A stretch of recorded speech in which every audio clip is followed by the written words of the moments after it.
Euro വ്ളോഗ്സിൻ്റെ മറ്റൊരു എപ്പിസോഡിലേക്ക് സ്വാഗതം. നമ്മളിന്ന് ഈ ബാക്ക്ഗ്രൗണ്ട് കണ്ടു കഴിഞ്ഞാൽ നിങ്ങൾക്ക് ചിലപ്പോൾ മനസ്സിലാവും തോന്നുന്നു, നമ്മളിന്നുള്ളത് വെനീസിലാണ്. വെനീസിലൊരു കുഞ്ഞ് കാർണിവൽ നടക്കുന്നുണ്ട്. അപ്പോൾ ഒരൊറ്റ ദിവസത്തെ പരിപാടിയാണ്. അപ്പോൾ ഈ വെനീസൊക്കെ ഒന്ന് വന്ന് കണ്ട് കാർണിവലൊക്കെ ഒന്ന് കൂടി പോകാമെന്ന് വിചാരിച്ചു.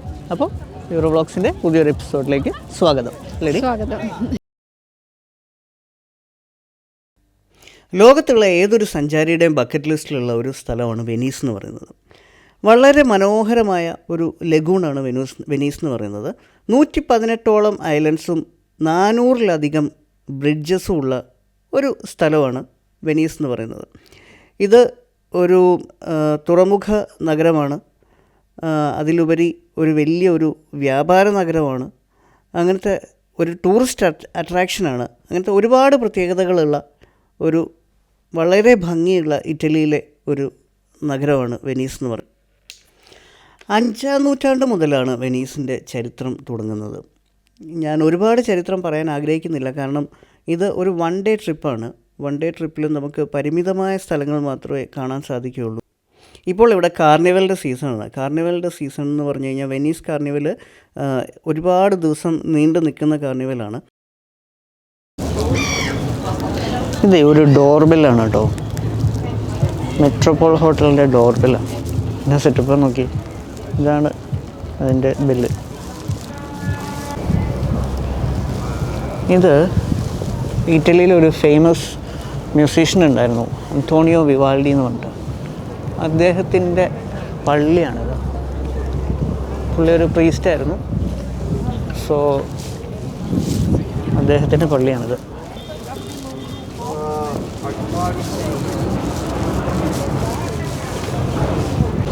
ഇവിടെ ഇതുപോലത്തെ ഒരുപാട് ഷോപ്പുണ്ട് കേട്ടോ. എല്ലാ ഷോപ്പും ബംഗാളികളുടെയാണ്. ബംഗാളികൾ വന്നിട്ട് കംപ്ലീറ്റ് ഷോപ്പ് നടത്തി കയ്യേറി വെച്ചിരിക്കുക. ഒരു ശില നല്ല തൊപ്പിയൊക്കെ ഉണ്ടല്ലോ. വെനീസ് കാർണിവൽ തുടങ്ങിയിട്ടുള്ള ആദ്യത്തെ സൺഡേയിലാണ് നമ്മൾ ഇപ്പോൾ ഇവിടെ വെനീസിൽ വന്നിരിക്കുന്നത്. ഒരുപാട് ആളുകളുണ്ട്.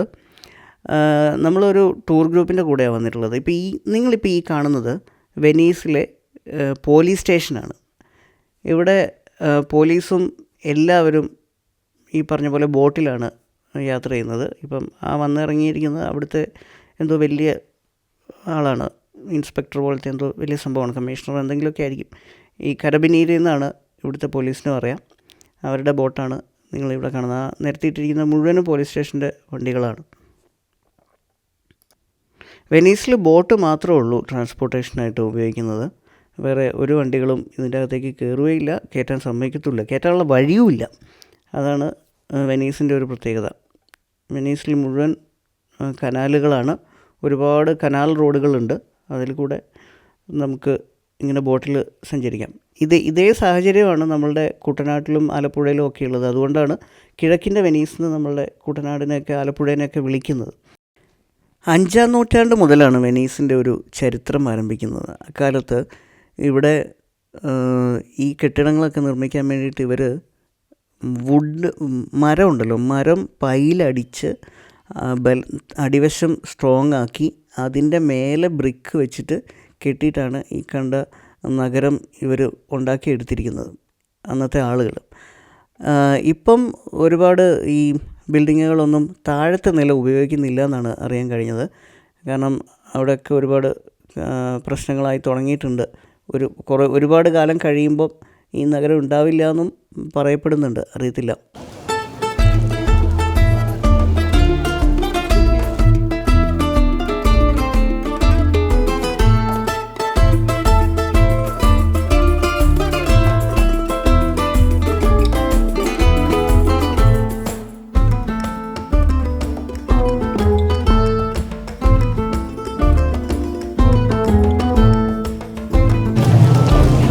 നമ്മൾ നേരത്തെ നിന്ന സ്ഥലത്ത് ഒരു മനുഷ്യനുണ്ടായിരുന്നില്ല. ഇവിടെ ലക്ഷക്കണക്കിന് ആളുകളാണ്.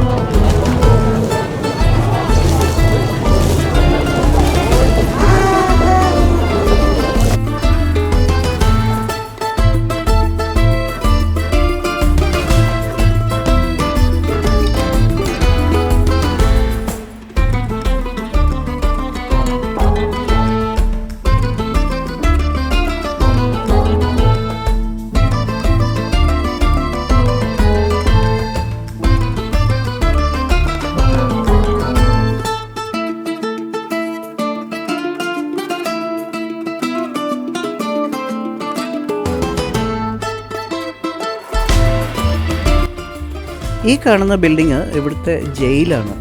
ഈ ജയിലിനൊരു പ്രത്യേകതയുണ്ട്, ആ പാലത്തിനും ഒരു പ്രത്യേകതയുണ്ട്, അതിപ്പം പറഞ്ഞുതരാം. ഈ കാണുന്നത് ഇവിടുത്തെ പാലസാണ്. നമ്മുടെ പുറകിൽ കാണുന്നതാണ് ഇറ്റാലിയനിൽ ഒരു ബ്രിഡ്ജുണ്ട്. ആ ബ്രിഡ്ജിന് പറയുന്നത് പേരാണ് ഇറ്റാലിയനിൽ പോന്തെ ദേ സോസ്പീരി എന്ന് പറയുന്നത്. കാണുന്ന കുഞ്ഞു ബ്രിഡ്ജ് അത് തന്നെ. അപ്പം അത് അങ്ങനെ പറയാനുള്ള കാരണം ഈ തൊട്ട് അപ്പുറത്തെ സൈഡിൽ കാണുന്നത് കൊട്ടാരമാണ്, പാലസാണ്. അപ്പോൾ പാലസിൽ നിന്ന് ശിക്ഷയ്ക്കൊക്കെ വിധിച്ച ജയിൽ പുള്ളികളെ ആ പാലത്തെ കൂടിയാണ് കൊണ്ടുപോകുന്നത്. അപ്പം ജയിലിൽ ഫുള്ള് ഡാർക്കാണ്, ഇരുട്ടാണ്. അപ്പോൾ അവർക്ക് ആകെപ്പാടെ ഒരു ദീർഘനിശ്വാസം വലിക്കാനുള്ള ഒരു കുഞ്ഞു ജനലുള്ള ഒരു ബ്രിഡ്ജ്. അപ്പോൾ അതുകൊണ്ടാണ് അതിന് പോന്തെ ദേ സോസ്പീരി എന്ന് പറയുന്നത്.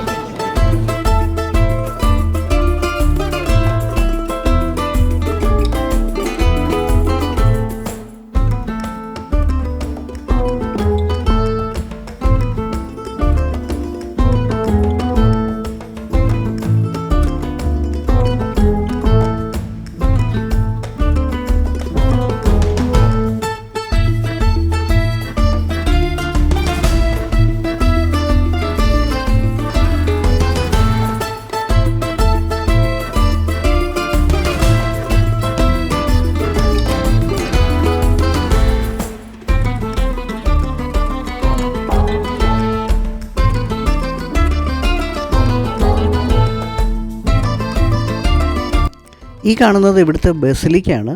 ഇത് ഒരു ബൈസൻറ്റൈൻ രീതിയിലും പിന്നെ ഇറ്റാലിയൻ രീതിയിലും ഒക്കെ ഒരു മിക്സ് ആയിട്ടാണ് ഈ ബസിലിക്ക പണിതിട്ടുള്ളത്. ഒരു വെനീഷ്യൻ രീതിയും ഇതിൻ്റെ അകത്ത് ഉൾപ്പെട്ടിട്ടുണ്ട്. വളരെ മനോഹരമായ ഒരു ബസിലിക്കയാണ്. ഇതിൻ്റെ അകത്ത് കയറാൻ 3 യൂറോയാണ് ടിക്കറ്റ് എടുക്കുന്നത്. അപ്പം ഡയറക്റ്റ് ക്യൂ നിൽക്കുവാണെങ്കിൽ പെട്ടെന്ന് കിട്ടണമെന്നില്ല. അതുകൊണ്ട് നിങ്ങൾ സ്കിപ്പ് ലൈൻ ടിക്കറ്റ് എന്തെങ്കിലും ഉണ്ടെങ്കിൽ അത് എടുത്തിട്ട് പോകുന്നതായിരിക്കും വളരെ നല്ല കാര്യം.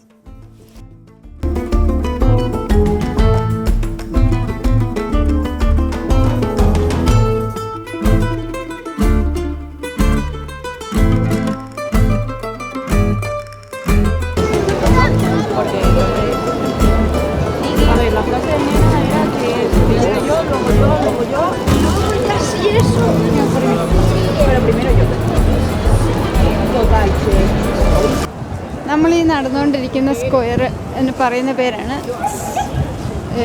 സെൻറ്റ് മാർക്ക് സ്ക്വയർ, വെനീസിലുള്ള സെൻറ്റ് മാർക്ക് സ്ക്വയർ. ഇതിനൊരു പ്രത്യേകത ഉണ്ട്, ഭയങ്കര വലിയൊരു സ്ക്വയറാണ്. ഒത്തിരി എമൗണ്ട് ആൾക്കാരെ ഉൾക്കൊള്ളാൻ പറ്റുന്ന ഒരു സ്ക്വയറാണ്. അതുകൂടാതെ ഭയങ്കര ഫേമസ് ആയിട്ടുള്ള നമുക്കെല്ലാം അറിയാവുന്നൊരു ആൾ ഈ സ്ക്വയറിനെ കുറിച്ച് പറഞ്ഞാണ് യൂറോപ്പിൽ വെച്ച് ഞാൻ കണ്ടിട്ടുള്ളതിൽ വെച്ച് ഏറ്റവും ബ്യൂട്ടിഫുൾ ആയിട്ടുള്ളൊരു സ്ക്വയറാണ് ഇതെന്ന് പറഞ്ഞിട്ടുണ്ട്. അതാരാന്നറിയോ ജിങ്കുന്? എനിക്കറിയില്ല. മിസ്റ്റർ നെപ്പോളിയൻ ബോണപ്പാർട്ട് പറഞ്ഞതാണ്. യൂറോപ്പിലെ വെച്ചിട്ട് പുള്ളി കണ്ടതിൽ വെച്ചിട്ട് ഏറ്റവും ബ്യൂട്ടിഫുൾ ആയിട്ടുള്ള ഒരു സ്ക്വയറാണ് ഇതെന്നാണ് പറഞ്ഞത്. ഞാൻ ഓർക്കുന്നു, എന്നോട് പറഞ്ഞ പോലെ പറഞ്ഞിട്ടുണ്ടായിരുന്നല്ലേ? അങ്ങനെ ഒരു സംഭവം ഓർക്കുന്നു. കണ്ടില്ലേ? പണ്ട് നമ്മളെ കാപ്പി കുടിക്കാൻ പോയപ്പോൾ കണ്ടോ പറഞ്ഞതാണ്. വെനീസ് കാർണിവൽ ലോകത്തിൽ ഭയങ്കര ഫേമസ് ആണ്. വെനീസിലാണ് ഈ മാസ്ക് ഉപയോഗിച്ചിട്ടുള്ള ഡ്രസ്സപ്പ് എല്ലാം ചെയ്യുന്നത്. ഈ കാർണിവൽ സീസൺ ആയി കഴിഞ്ഞ് കഴിഞ്ഞാൽ ഒരുപാട് ആളുകൾ ഇങ്ങനെ, ഒരുപാട് ആർട്ടിസ്റ്റുകൾ അല്ലെങ്കിൽ ടൂറിസ്റ്റുകൾ ഒക്കെ ഇങ്ങനെ ഡ്രസ്സ് ചെയ്ത് ഭയങ്കര ഭംഗിയായിട്ട് നടക്കും. ഈ കാർണിവലിന് മാസ്ക് ഉപയോഗിക്കുന്നതിൻ്റെ ഒരു ആശയം എന്ന് പറയുന്നത്, പണ്ട് കാലത്ത് ഈ പ്രമുഖന്മാരും സാധാരണ ആളുകളും തമ്മിലുള്ളൊരു വേർതിരിവ് അറിയാതിരിക്കാൻ വേണ്ടിയിട്ടാണ് ഈ മാസ്ക് അവർ ഉപയോഗിച്ചു തുടങ്ങിയത്. അത് ഇപ്പോഴും അത് അവർ കണ്ടിന്യൂ ചെയ്യുകയാണ്. പിന്നെ എനിക്ക് തോന്നുന്നത് ഇപ്പോൾ യൂറോപ്പിൽ ഒരു സേഫസ്റ്റ് കാർണിവൽ എന്ന് പറയുന്നത് വെനീസ് കാർണിവലായിരിക്കും. കാരണം ഇവിടെ വാഹനങ്ങൾ ഓടിക്കാൻ പറ്റാത്തതുകൊണ്ട് ആരുടെയും നെഞ്ചത്തേക്ക് ഒരുത്തരും ഇടിച്ച് കയറ്റാൻ വരത്തില്ല. അങ്ങനത്തെ ഒരു അഡ്വാൻറ്റേജും കൂടെ വെനീസ് കാർണിവലിനുണ്ട്.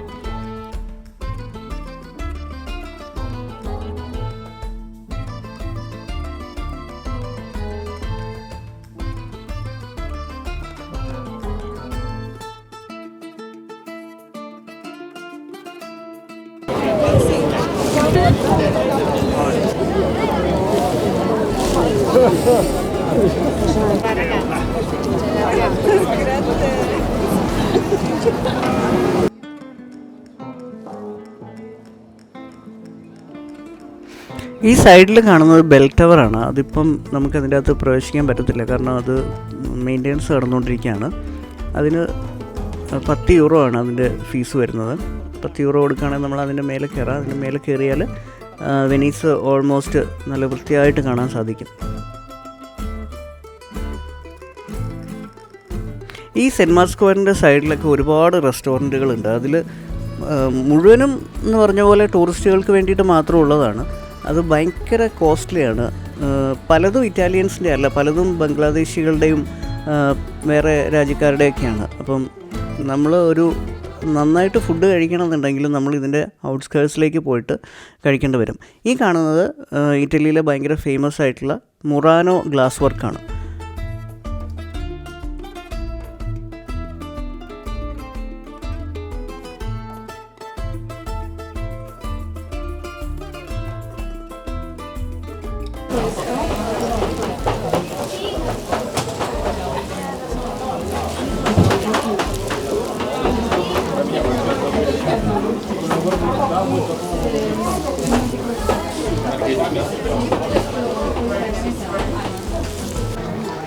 വെനീസിൽ വന്നിട്ട് ഇറ്റാലിയൻ പിസ്സ കഴിക്കാൻ വേണ്ടി കയറിയത് ബംഗാളിയുടെ കടയിൽ. അവസ്ഥ. ഈ പള്ളിയോട് ചേർന്നിട്ടുള്ള സെൻറ്റ് മാർക്ക് സ്ക്വയറിൽ ഒരു മെയിൻ അട്രാക്ഷനാണ് ഈ ക്ലോക്ക് എന്ന് പറയുന്നത്. ഇത് വർക്കിംഗ് ആണ് ഇപ്പോഴും. ഇതിൽ ഹൊറോസ്കോപ്പ് വരെ അതിൽ രേഖപ്പെടുത്തിയിട്ടുണ്ട്.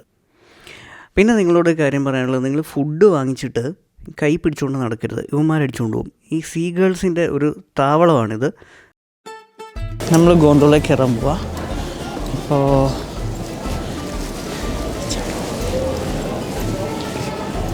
ഇതാണ് ഗോന്തോളയുടെ parking area. Gondola service S del Giglio. കണ്ടോ, നമ്മളെ ലീഡർ അത് പുള്ളിയാണേ. 10 മീൻ്റെ ലീഡർ. ഇവരുടെ കൂടെ വന്നുകൊണ്ട് 25 യൂറോ ഉള്ളൂ ഒരാൾക്ക്.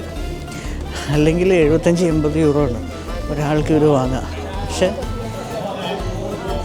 ഇവരിവിടെ ഉണ്ടല്ലോ.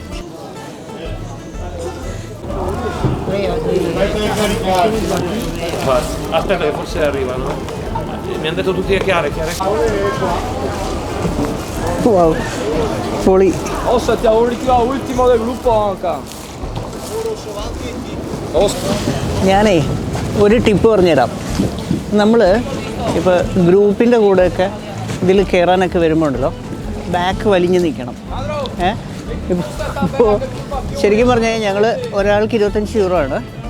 അപ്പോൾ ഈ വണ്ടിയിൽ കയറേണ്ടത് 5 പേരാണ്. ബാക്കി 3 പേരില്ലാത്തതുകൊണ്ട് നമ്മൾ പ്രൈവറ്റ് വണ്ടി സെറ്റപ്പല്ലേ. ഞങ്ങൾ രണ്ടും മാത്രം. പൊളി. എന്നോട് പറഞ്ഞു മുമ്പിൽ കയറി നിൽക്കുക, മറ്റുള്ളവർ പോകുന്നു എന്നൊക്കെ പറഞ്ഞു. പക്ഷെ ഞാൻ വെയിറ്റ് ചെയ്തിരുന്നതുകൊണ്ട് നമുക്ക് 2 പേർക്ക് മാത്രമായിട്ട്. എങ്ങനെയുണ്ട്? ഞാൻ ആ ചക്ക വീഴുമ്പോൾ ചിലപ്പോഴൊക്കെ മുതൽ ചാവും. അത് പൊളിച്ചു. എനിക്കത് ഇഷ്ടപ്പെട്ടു. വല്ലാത്തൊരു എക്സ്പീരിയൻസ് ആയിപ്പോയി. ഞങ്ങൾ ഗ്രൂപ്പായിട്ട് കയറാൻ നമ്മുടെ ഗ്രൂപ്പിലുള്ളവർ വന്നില്ല. ഇല്ല, ഇതിൽ സംഭവം എന്താ വെച്ച് കഴിഞ്ഞാൽ പണ്ട് ഞങ്ങൾ 2 പേരായിട്ട് കയറിയ 140 യൂറോയ്ക്കാണ്. ഒരാൾക്ക് 70 യൂറോ വെച്ചിട്ട്. ഇതിപ്പോൾ 25 യൂറോ 2 പേർക്കും. വമ്പൻ ലാഭം.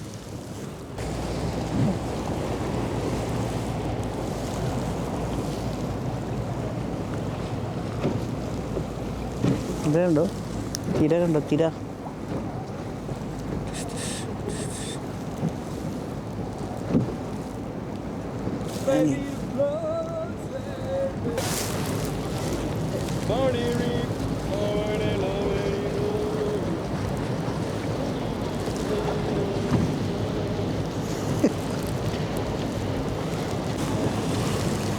ഇവരിങ്ങനെ കഴിയുമ്പോൾ പാട്ടൊക്കെ പാടി അടിപൊളി വൈബിലാണ് പോകുന്നത്. നല്ല രസമാണ്. ഇന്ന് ഞങ്ങൾ ഇതെടുത്തത് നന്നായി എന്നാണ് തോന്നുന്നത്. കാരണം വെനീസിൻ്റെ സെൻറ്ററിൽ മുഴുവൻ കാല് കുത്താൻ ഇടയില്ലാത്തവരെ തിരക്കാണ്. അപ്പോൾ ഇങ്ങനെ റൈഡ് എടുത്ത് കാരണം നമുക്ക് നല്ല അടിപൊളിയായിട്ട് വ്യൂ ഒക്കെ കണ്ടുപോകാം.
പണ്ട് കോവിഡിന് ശേഷം കോവിഡ് സമയത്ത് ഈ ഏരിയ മുഴുവനും ഭയങ്കരമായിട്ട് ക്ലീൻ ആവുകയും മീനുകളൊക്കെ വരികയും ഡോൾഫിൻസൊക്കെ കടലിൽ നിന്ന് കയറി വരികയും അങ്ങനത്തെ എന്തൊക്കെയോ സംഭവങ്ങൾ നടന്നിട്ടുണ്ടായിരുന്നു കോവിഡ് കാരണം ഇത് യൂസ്ഡ് അല്ലായിരുന്നല്ലോ. അതുകൊണ്ട് ഇത് മുഴുവൻ ഓട്ടോമാറ്റിക്കായിട്ട് ക്ലീൻ ആകും അങ്ങനെ എന്തൊക്കെയോ ചെയ്തു എന്നൊക്കെ ഇങ്ങനെ പണ്ട് ന്യൂസ് കേട്ടിരുന്നു. പൊല്യൂഷൻ കുറഞ്ഞു.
നമ്മൾ ജട്ടിയിലേക്ക് അടുക്കുന്നു.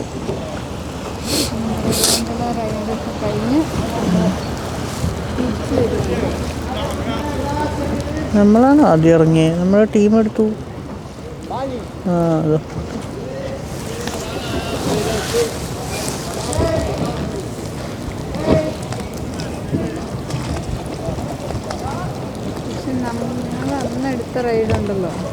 കുറച്ച് ദൂരം ഉണ്ടായിരുന്നു, 1 മണിക്കൂറായിട്ട് ഉണ്ടായിരുന്നു അല്ലേ?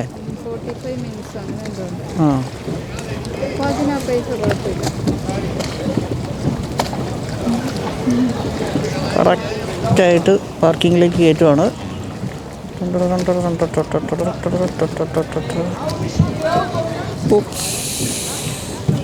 തട്ടി തട്ടി ഫെബ്രുവരി ഓൾമോസ്റ്റ് ഒരു പകുതി തൊട്ട് മാർച്ച് 20-23 വരെ കാർണിവൽ ഉണ്ടാവും.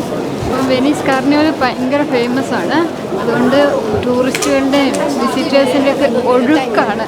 ഇന്നെന്നൊക്കെ പറഞ്ഞാൽ ഇതിലെ കൂടെ നടക്കണമെങ്കിൽ അത്രയ്ക്ക് ബുദ്ധിമുട്ടാണ്.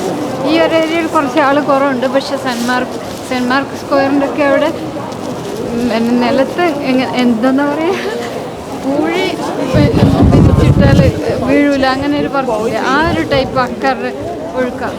മുമ്പിലോട്ട് കാണിച്ചു കൊടുക്കാം പാലത്തെ കൂടെ ഒക്കെ വരുന്ന ആൾക്കാരുടെ. ഒരുപാട് ആളുകൾ ഈ സമയത്ത് വരുന്ന ഒരു ടൈമാണ് ഈ കാർണിവലിൻ്റെ സമയം. നമ്മൾ നേരത്തെ ആ ബോട്ടിൽ പോകുമ്പോൾ കണ്ട പള്ളിയില്ലേ, അതിൻ്റെ ഫ്രണ്ടാണ് ഈ കാണുന്നത്. നമ്മൾ ജെട്ടിയോട് അടുക്കാൻ നേരത്ത് കണ്ട പള്ളിയുടെ ഫ്രണ്ട് സൈഡാണിത്. അപ്പം ഈ സമയത്ത് നിങ്ങൾ വരുമ്പോൾ ഒരുപാട് സാധനങ്ങളൊന്നും കൊണ്ടുവരുത്, കാരണം പിക്ക് പോക്കറ്റേഴ്സിൻ്റെ പർദീസയാണെന്നാണ് ഞങ്ങളോട് ഗൈഡ് പറഞ്ഞത്. അപ്പോൾ അതുകൊണ്ട് നിങ്ങൾ കൊണ്ടുവരുന്ന സാധനങ്ങൾ കെയർഫുള്ളായിട്ട് സൂക്ഷിക്കാൻ ശ്രമിക്കുക. നമ്മളിവിടെ ഒരു ഇൻസ്റ്റലേഷൻ കാണാൻ വന്നിരിക്കുക. ഇതാണ് സംഭവം. ഈ പുള്ളിയുടെ memory of hope. Let's see.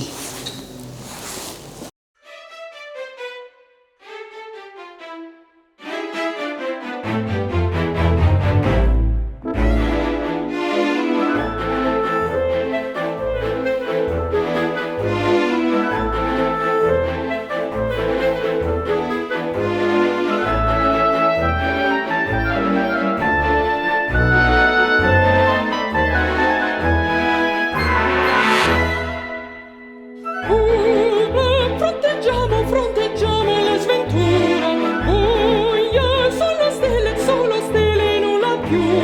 Prova di coraggio, di virtù, cure non vi sono più.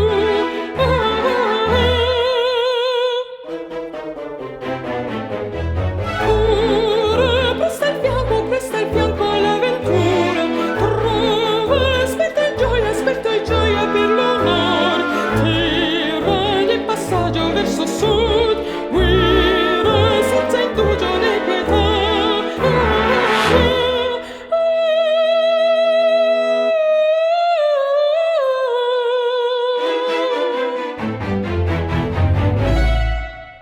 Luce di diamante di splendor, brucia quella fiamma, quel calor, pronta per lottare, sogna sempre per la libertà, per la libertà.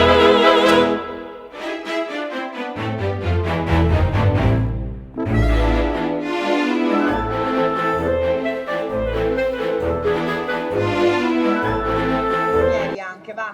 certo. Ma now in a few moments you will see a particular artist that trained at the Philip Redis Physical Theatre Atelier. Questo mi piace tanto, lo dico sempre. Yes.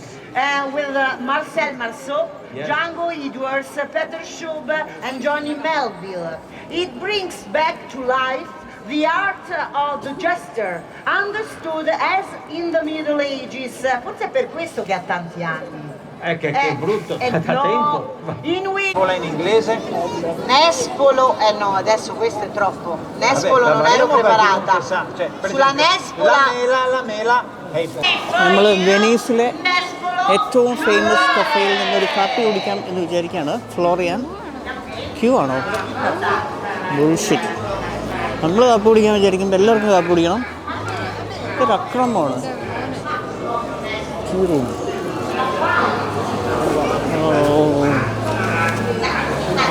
നമ്മൾ saint Mark's സ്ക്വയറിൽ കാപ്പി കുടിക്കാൻ വേണ്ടി കയറുക. വൈകുന്നേരമായി, ഒരു 2:30-3 മണി. വീണ്ടും ബംഗാളി വിളിച്ച് കയറിയതാണ്. നോക്കുമ്പോൾ അവന്മാരുടെ കട എന്തൊരവസ്ഥയാന്ന് പറഞ്ഞത്. അതിൻ്റെ തൊട്ടപ്പുറത്ത് ഒരു ഇറ്റാലിയൻ ഷോപ്പുണ്ട്, ഭയങ്കര ഫേമസ്, ഫ്ലോറിയൻ എന്നുണ്ട്. പക്ഷെ അവിടെ മുടിഞ്ഞൊക്കെ നമുക്ക് സമയമില്ലാത്തതുകൊണ്ട് ഇവിടെ കയറുക. പണികളി കൊല പൈസ. ഒരു കാപ്പിക്കൊക്കെ 10 യൂറോയൊക്കെ.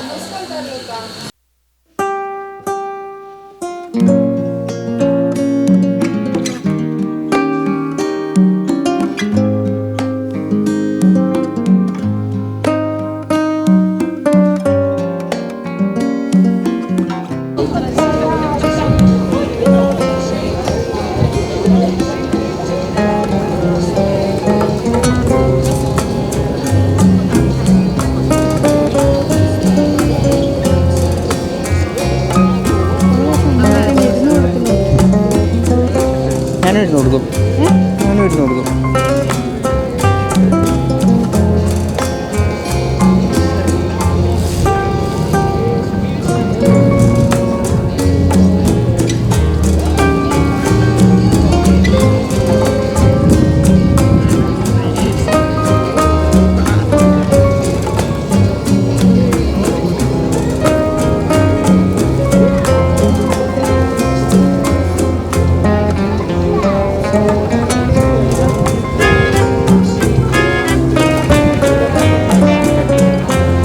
നല്ല ഒച്ചല്ലേ?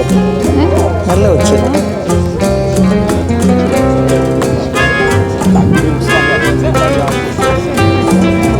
കണ്ണു വെച്ചോ?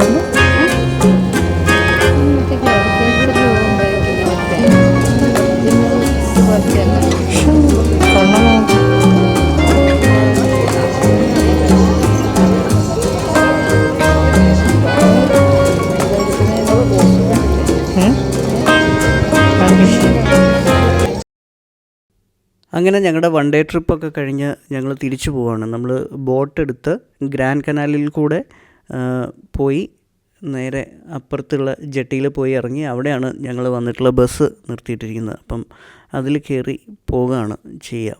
അപ്പോൾ എല്ലാവരും ഇങ്ങനെയാണ്. നമ്മൾ ടൂർ ഗ്രൂപ്പിൻ്റെ കൂടെ വരുമ്പം നമ്മൾ പബ്ലിക് ബോട്ട് എടുക്കേണ്ട ആവശ്യമില്ല. ഇവർക്ക് ഇവരുടെ സെറ്റപ്പ് ഉണ്ട്. അപ്പം ഇവർ പ്രൈവറ്റായിട്ട് ആ ഗ്രൂപ്പുകാരെ കൊണ്ട് അവർ ഇവിടെ വന്നിറക്കും. ഇവിടെ വന്നിറങ്ങിയിട്ട് അതേപോലെ തിരിച്ചു കൊണ്ടുപോകും. ഈ ടൂർ ഗ്രൂപ്പിൻ്റെ ഒരു പരിപാടി എന്ന് പറഞ്ഞു കഴിഞ്ഞാൽ നമ്മളൊരു പേയ്മെൻറ്റ് കൊടുത്തിട്ട് അവർ നമ്മളെ അവിടെ കൊണ്ട് ഇറക്കുകയാണ് ചെയ്യുക. അവിടുന്ന് പിന്നെ നമുക്ക് കറങ്ങാം. നമുക്ക് എവിടെ വേണമെങ്കിലും കറങ്ങാം. ഇന്ന സമയത്തിനുള്ളിൽ ഇവർ പറയുന്ന പോയിന്റിൽ എത്തിച്ചേരുക എന്നുള്ളതാണ് ടൂർ ഗ്രൂപ്പിൻ്റെ പരിപാടി. ഇതാണ് ബോട്ടിൻ്റെ സ്റ്റിയറിങ്ങും പരിപാടികളുമൊക്കെ ഇതാണ്. ഞങ്ങൾ മേളിലാണ് ഇരിക്കാൻ പോകുന്നത്. ശരിക്കും പറഞ്ഞു കഴിഞ്ഞാൽ വൺ ഡേ ട്രിപ്പ് കൊണ്ട് വെനീസ് ഒന്നും മുഴുവനായിട്ട് കാണാൻ പറ്റത്തില്ല. കാരണം ഒരു 3 ദിവസമെങ്കിലും നമ്മളവിടെ താമസിച്ചിട്ട് കറങ്ങിയാൽ മാത്രമേ, അതായത് രാത്രിയൊക്കെ കാണാൻ ഭയങ്കര ഭംഗിയാണ്. അപ്പം താമസിച്ചിട്ട് കറങ്ങിയാൽ മാത്രമേ അതിൻ്റെ ഒരു വെനീസിൻ്റെ ഒരു യഥാർത്ഥ ഭംഗി, അതിൻ്റെ ഒരു വൈബ് നമുക്ക് കിട്ടത്തുള്ളൂ. ഇനി ഒറ്റ ദിവസം കൊണ്ട് എനിക്ക് ഷൂട്ട് ചെയ്യാൻ പറ്റുന്ന മാക്സിമം സംഭവം ഞാൻ ഷൂട്ട് ചെയ്ത് നിങ്ങളെ കാണിച്ചിട്ടുണ്ട്. അത് ഇത്രയും സമയം എടുത്തത് അതുകൊണ്ടാണ്. ഒരുപാട് ഷൂട്ട് ചെയ്ത് അത് മുഴുവനും ഞാൻ ഇട്ടിട്ടുണ്ട്. ഒന്നും വെട്ടിക്കളഞ്ഞിട്ടില്ല, കുറച്ച് വെട്ടിക്കളഞ്ഞിട്ടുള്ളൂ. അപ്പം ഇവിടെ വരുന്നവർ ഒരു മിനിമം ഒരു 2 ദിവസമെങ്കിലും നിന്നിട്ട് കാണാൻ ശ്രമിക്കുക. ഇല്ലെങ്കിൽ വന്ന് ഈ സെൻറ്റ് മാർക്സ് സ്ക്വയറും പള്ളിയും പിന്നെ ആ ബെൽ ടവറും ഒക്കെ കണ്ട് നിങ്ങൾക്ക് പോകാൻ സാധിക്കും. അത് ഓരോരുത്തരുടെ സാഹചര്യം പോലെയാണ്. അപ്പം എല്ലാവർക്കും ഇറ്റലിയിൽ വരുന്ന എല്ലാവരെയും ഞാൻ വെനീസ് കാണാൻ സജസ്റ്റ് ചെയ്യുകയാണ്. അല്ലെങ്കിൽ നിങ്ങൾ കാണുമെന്നറിയാം, എങ്കിലും സജസ്റ്റ് ചെയ്യുകയാണ്.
വ്യൂ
കാണാൻ വേണ്ടിയിട്ട് ബോട്ടിൻ്റെ ഡെക്കിൽ കയറിയിരുന്നതാണ്. ഇവിടെ ഒരാൾ ഇതാ തണുത്ത് വിറയ്ക്കുന്നു. വിറച്ച് മരിക്കാനായി അവരുടെ കോപ്പിലെ വ്യൂ താഴെ ഇരുന്നാലും കാണായിരുന്നു. താഴെ ഇരുന്ന് ഇത്ര ക്ലിയർ ആയിട്ടൊന്നും കാണുന്നില്ല.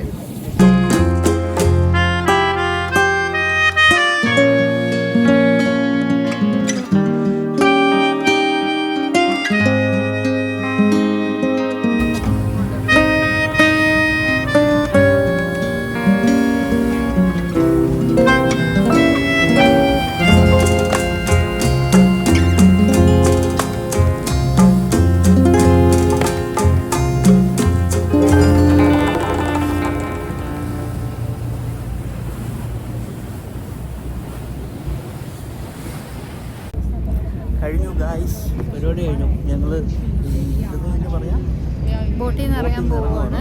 അങ്ങനെ വെനീസ് ട്രിപ്പ്, ചെറിയൊരു ട്രിപ്പ്. കാർണിവലൊക്കെ ആയതുകൊണ്ട് നമ്മളൊന്ന് ജസ്റ്റ് വന്നിട്ട് പോകാമെന്ന് വെച്ചതാണ് അല്ലേ? ഓക്കെ, തണുത്ത് വിറച്ചുകൊണ്ടൊരു bike. Like, share, subscribe, Eurovlog.